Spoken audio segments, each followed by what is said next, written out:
ఒక కొత్త సోఫా కొనే ముందు ఎలాంటి డిజైన్ తీసుకోవాలి? మన హాల్‌లో ఎలాంటి సోఫా అంటే ఎంత సీటర్ సోఫా అనేది పడుతుంది?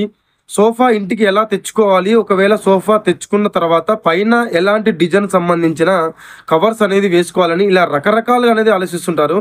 కానీ అసలైన దగ్గరనే చాలా మంది మోసపోతుంటారనమాట. ఎందుకంటే ఒక సంవత్సరం, సంవత్సరంన్నర లోపే సోఫా అనేది రిపేరింగ్‌కి వచ్చేదాకా గాన వారికేందంటే అర్థం కావట్లేదనమాట. ఎందుకంటే ఈ రోడ్ల మీద సోఫాలు తీసుకోవడం ద్వారా 1 ఇయర్, 1 ½ ఇయర్ లోపే సోఫాస్ అనేది రిపేరింగ్‌కి వస్తుంటాయి.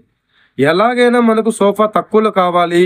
ప్రెజెంట్‌లీ మనం ఇప్పుడు సోఫా తీసుకుంటే సరిపోతుంది గదా! అనుకోని మీరు ఎక్కడ పడితే అక్కడ సోఫా గనక తీసుకున్నట్టయితే అదే సోఫాని మీరు 1 ఇయర్, 1 ½ ఇయర్ లోపే మళ్ళీ మీరు రిపేరింగ్ వాళ్ళని పిలిపించి సోఫా అనేది రిపేరింగ్ చేయించుకోవాలి. ఎందుకంటే ఈ రోడ్ల మీద అమ్మే ఈ సోఫాలలో అసలు ఆ మెటీరియల్ గనక మీరు చూసినట్టయితే మనం పెట్టిన అమౌంట్‌కి ఇది వర్తా? కాదా? అన్నట్టు మీకే అర్థమవుతదనమాట. ఎందుకంటే అసలు అందులో ఫోములనేది ఉండవండి. అన్ని థర్మాకోల్ షీట్లు లేదంటే వేరే ముక్కలు ఫోమ్ ముక్కలు ఏదైతే వేస్ట్ అయితే ముక్కలుంటాయో ఇవన్నీ కింద జమాయించి పైనంగా ఒక 1 ఇంచో లేదంటే 2 ఇంచో లేయర్ ఏసి వారు ఈ సోఫాలనేది తయారు చేయడం జరుగుతుంది. దీంతో పాటు ఫ్యాబ్రిక్ గూడా తక్కువలో అంటే తక్కువలో ఈ ఉన్న ఫ్యాబ్రిక్‌లలో తక్కువలో ఇప్పుడున్న ప్రెజెంట్‌లీ ఒకప్పుడు 10 ఇయర్స్ బ్యాక్ వెల్వెట్ అంటే ఫేమస్ అనమాట. చాలా మందికి తెలిసిన విషయమే.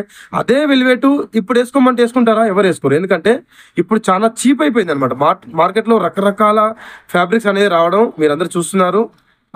దీని కారణంగానే ఈ వెల్వెట్ క్లాతులనేది యూజ్ చేస్తారు. అలాగే ఈ ముక్కలు వేస్ట్ ఏదైతే ముక్కలుంటాయో ఈ ముక్కలన్నీ సోఫాల్లో జమాయించి ఈ ఈ బెండ్ గూడా, ఈ ప్లైవుడ్ గూడా నార్మల్ అనమాట. ఎంత నార్మల్ అంటే ఒక 80, 90 కిలోల వెయిట్ మనిషి గనక వచ్చి సోఫా మీద సడెన్‌గా కూర్చుంటే మాత్రం ఎక్కడో ఒక దగ్గర సోఫా మాత్రం ఇరిగిపోతదనమాట.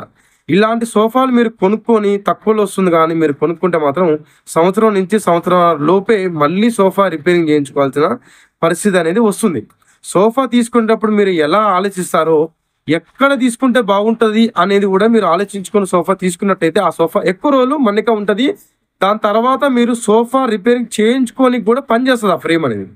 ఈ నార్మల్ సోఫాలు, తక్కువ సోఫాలు తీసుకున్నట్టయితే బహుశా మీరు ఆ సోఫా రిపేరింగ్ చేయించుకునేటప్పుడు గూడా ఆ ఫ్రేమ్ అనేది పనికి రాకపోవచ్చు ఒక్కొక్కసారి. అందుకనే సోఫా కొనుక్కునేటప్పుడు ఇవన్నీ మీరు గమనించి ఒక కొత్త సోఫా కొనుక్కోండి. లేదంటే మీకు తెలిసిన వాళ్ళ దగ్గర మీరు ఆర్డర్ ఇచ్చి అయినా సరే చేయించుకోండి. ఇలాంటి మంచి మంచి విషయాలనేది మన ఛానెల్‌లో మీకు చెప్పడం జరుగుతుంది కాబట్టి మన ఛానెల్‌ని సపోర్ట్ చేయండి. అలాగే సబ్స్క్రైబ్ చేసుకోండి.